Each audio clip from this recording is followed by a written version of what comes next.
بسم اللہ الرحمن الرحیم وصلی اللہ علی النبی الکریم رب اشرح لی صدری ویسر لی امری واحلل عقدۃ من لسانی یفقہوا قولی۔ امید کا سر چشمہ صرف خدا کی ذات ہے۔ دوسری عالمی جنگ میں امریکہ نے ہیروشیما اور ناگاساکی پر ایٹم بم گرائے تو اچانک جاپان کی فوجی طاقت ختم ہو گئی۔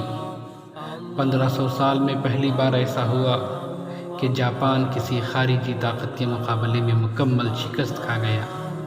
جاپانی شہنشاہ ہیروہیٹو نے 15 اگست 1945 کو ریڈیو پر تقریر کرتے ہوئے کہا کہ ہم جنگ ہار چکے ہیں اور ہم امریکہ کے مقابلے میں ہتھیار ڈال رہے ہیں۔ جاپانی لوگ اپنے بادشاہ کو خدا کہتے تھے، وہ اس کو خدائی اوصاف کا مالک سمجھتے تھے، مگر بادشاہ کی باتوں سے جاپانیوں کو یقین ہو گیا کہ ان کا بادشاہ خدا نہیں، وہ صرف ایک انسان ہے۔ جاپانیوں کے لیے اپنی خدائی بادشاہ کا یہ کلام کہ ہم جنگ ہار چکے ہیں ایٹم بم سے بھی زیادہ تباہ کن ثابت ہوا۔ ایٹم بم نے وقتی طور پر ان کے 2 شہروں کو برباد کیا تھا، مگر عقیدے کی محرومی نے جاپانیوں کی اندرونی شخصیت کو مستقل طور پر برباد کر دیا۔ جاپان کی نسل اس کے بعد سخت مایوسی کا شکار ہو گئی اور انہوں نے روحانی اعتبار سے اپنا سرچشمہ اعتماد کھو دیا۔ اقتباس راہ عمل: جس طرح ہیروشیما اور ناگاساکی پر بم گرائے جانے کے بعد جاپانی لوگ اپنے خدا سے محروم ہو گئے اور ان کے درمیان ایک نظریاتی خلا یعنی ایک آئیڈیالوجیکل ویکیوم پیدا ہو گیا، جو واقعہ محدود طور پر صرف جاپان میں پیش آیا تھا، اب وہ عالمی پیمانے پر پوری دنیا میں پیش آیا ہے۔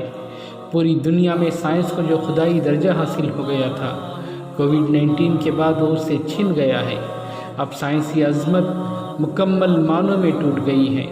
اب پھر ایک بار جاپان کی طرح پوری دنیا ایک نظریاتی خلا یعنی ایک آئیڈیالوجیکل ویکیوم کا شکار ہو چکی ہے۔ اب اہل اسلام کی ذمہ داری پہلے کے مقابلے میں بلین ٹریلین گنا زیادہ بڑھ گئی ہے۔ اب اہل اسلام کے پاس یہ وقت ہے کہ وہ اٹھیں اور دنیا کے اس نظریاتی خلا کو پر کریں۔ کووڈ-19 سے پہلے انسان کو میڈیکل سائنس اور جدید ٹیکنالوجی پر مکمل اعتماد تھا، مگر کووڈ-19 کے بعد میڈیکل سائنس اور ٹیکنالوجی پر سے انسان کا اعتماد اٹھنے لگا ہے۔ اس طرح کووڈ-19 کے بعد میڈیکل سائنس اپنے گھٹنے ٹیکنے پر مجبور ہو گئی ہے، جبکہ یہ خدا کو بے جگہ کر کے خود اس کی جگہ پر مکمل قابض ہو چکی تھی۔ اب دنیا میں ایک سناٹا ہے۔ اس سناٹے میں انسان کی بے بسی کی تصویر ہے، اس میں سائنس کی ناکامی کا واضح ثبوت ہے۔ اس سناٹے میں انسان کی امید دم توڑتے ہوئے دکھائی دے رہی ہے۔ کووڈ-19 کے مقابلے میں ساری دنیا مایوسی کا عین وہی نقشہ پیش کر رہی ہے جس کا ذکر قرآن میں اس طرح بیان ہوا ہے: ام حسبتم ان تدخلوا الجنہ ولما یأتکم مثل الذین خلوا من قبلکم مستهم البأساء والضراء وزلزلوا حتى يقول الرسول والذین آمنوا معه متى نصر اللہ الا ان نصر اللہ قریب۔ کیا تم یہ گمان کیے بیٹھے ہو کہ جنت میں چلے جاؤ گے، حالانکہ اب تک تم پر وہ حالات نہیں آئے جو تم سے اگلے لوگوں پر آئے تھے؟ انہیں بیماریاں اور مصیبتیں پہنچیں اور وہ یہاں تک جھنجھوڑے گئے کہ رسول اور اہل ایمان پکار اٹھے کہ اللہ کی مدد آخر کب آئے گی؟ سن رکھو کہ اللہ کی مدد قریب ہی ہے۔ اب جب انسان کو خود اپنے بنائے ہوئے نظام سے نا امیدی کے سوا کچھ نہ ملے، اسے خود اپنی ہی ترقی سے وحشت ہونے لگے، اس کا اپنے اسباب و وسائل پر سے اعتماد اٹھنے لگے، انسان کی مایوسی جب اپنی انتہا کو پہنچ جائے، تب اس کی فطرت امید کا ایک حقیقی سورس پا لیتی ہے، اور انسان کے لیے امید کا سورس صرف ایک ہی ہے، اور وہ اس کا حقیقی خدا ہے، جہاں سے اس کے لیے امید کی کرن پھوٹے گی، جہاں سے اس کے مسائل کا حل نکلے گا۔ امن یجیب المضطر اذا دعاہ ویکشف السوء ویجعلکم خلفاء الارض اِلٰہٌ مع اللہ قلیلا ما تذکرون، بھلا وہ کون ہے جب کوئی بے قرار انسان اسے پکارتا ہے تو وہ اس کی دعا کو قبول کرتا ہے اور اس کی تکلیف کو دور کر دیتا ہے۔ اس کائنات میں ذرے سے لے کر کہکشان تک ہر جگہ خدا نے اپنی نشانیاں بکھیر دی ہیں، اور یہ پوری کائنات خدائی پیغامات کو ہر آن غیر ملفوظ زبان میں نشر کر رہی ہے، مگر لوگوں کے پاس وہ کان نہیں ہیں جو اس پیغام کو سن سکیں۔ معرفت کا کائناتی دفتر ان کے چاروں طرف بکھرا پڑا ہے، مگر ان کے پاس اس کو پڑھنے والی آنکھ نہیں ہے۔ ان کے وجود بھی خدائی ریڈیو سیٹ ایسے لگا دیا گیا ہے کہ اس سے نشر ہونے والے پیغام کو وہ اپنے دل کی دھڑکنوں سے بھی زیادہ واضح انداز میں محسوس کر سکتے ہیں، مگر ان کے پاس وہ دل نہیں ہے۔ وَلَقَدْ ذَرَأْنَا لِجَهَنَّمَ كَثِيرًا مِّنَ الْجِنِّ وَالْإِنسِ لَهُمْ قُلُوبٌ لَّا يَفْقَهُونَ بِهَا وَلَهُمْ أَعْيُنٌ لَّا يُبْصِرُونَ بِهَا وَلَهُمْ آذَانٌ لَّا يَسْمَعُونَ بِهَا أُولَٰئِكَ كَالْأَنْعَامِ بَلْ هُمْ أَضَلُّ أُولَٰئِكَ هُمُ الْغَافِلُونَ۔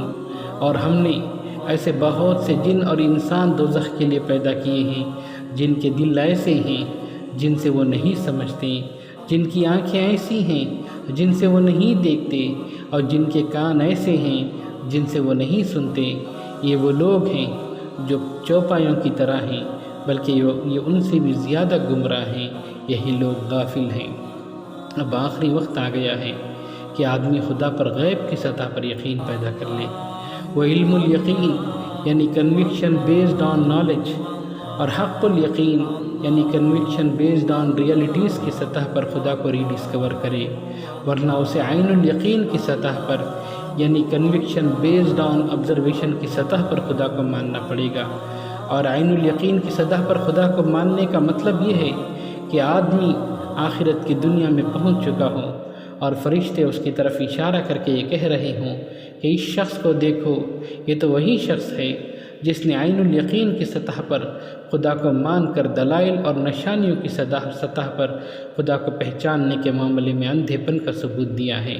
وَمَنْ كَانَ فِي هَذِهِ أَعْمَىٰ فَهُوَ فِي الْآخِرَةِ أَعْمَىٰ وَأَضَلُّ سَبِيلًا، اور جو شخص اس دنیا میں حق سے اندھا رہا سو وہ آخرت میں بھی اندھا اور راہ نجات سے بھٹکا رہے گا۔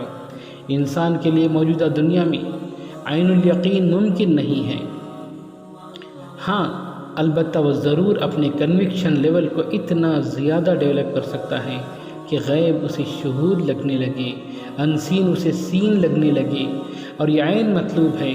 حدیث کے الفاظ میں ان تعبد اللہ کأنک تراہ، کہ تم خدا کی معرفت اس طرح حاصل کرو اور اس طرح اس کی بندگی کرو کہ جو خدا غیب میں ہے وہ تمہارے لیے شہود بن جائے۔ تم اس کو دیکھ نہ سکو مگر پھر بھی اس سے ایسی مناجات کر سکو جیسے کہ تم اس کو دیکھ رہے ہو۔ انسانی زندگی میں مشکل ترین گھڑیاں اسی لیے آتی ہیں تاکہ وہ مواصلاتی نظام جو خدا اور بندے کے درمیان ٹوٹ چکا ہے وہ دوبارہ بحال ہو جائے، بندے کو خدا سے جوڑنے والی فطرت کی وہ تار جو ٹوٹ چکی تھی وہ پھر سے جڑ جائے۔ فَإِذَا رَكِبُوا فِي الْفُلْكِ دَعَوُا اللَّهَ مُخْلِصِينَ لَهُ الدِّينَ فَلَمَّا نَجَّاهُمْ إِلَى الْبَرِّ إِذَا هُمْ يُشْرِكُونَ، چنانچہ جب یہ کشتی میں سوار ہوتے ہیں تو اللہ کو اس طرح پکارتے ہیں کہ وہ ان کا اعتقاد مکمل طور پر اسی پر ہوتا ہے، پھر جب وہ انہیں بچا کر خشکی پر لے آتا ہے تو فوراً شرک کرنے لگتے ہیں۔ جب انسان اپنی فطرت کو گواہ بنا کر خدا کے سامنے یہ فیصلہ لے کہ وہ نارمل حالات میں بھی خدا سے اسی طرح جڑا رہے گا جیسے وہ ایمرجنسی کے حالات میں خدا سے جڑا ہوا تھا، تو یہی وہ انسان ہے جس نے خدا کو دریافت کیا ہے۔ اب وہ اس قابل ہے کہ خدا سے سرگوشیاں کرے اور اس طرح اپنے لیے حقیقی سرچشمہ اعتماد کو پالے۔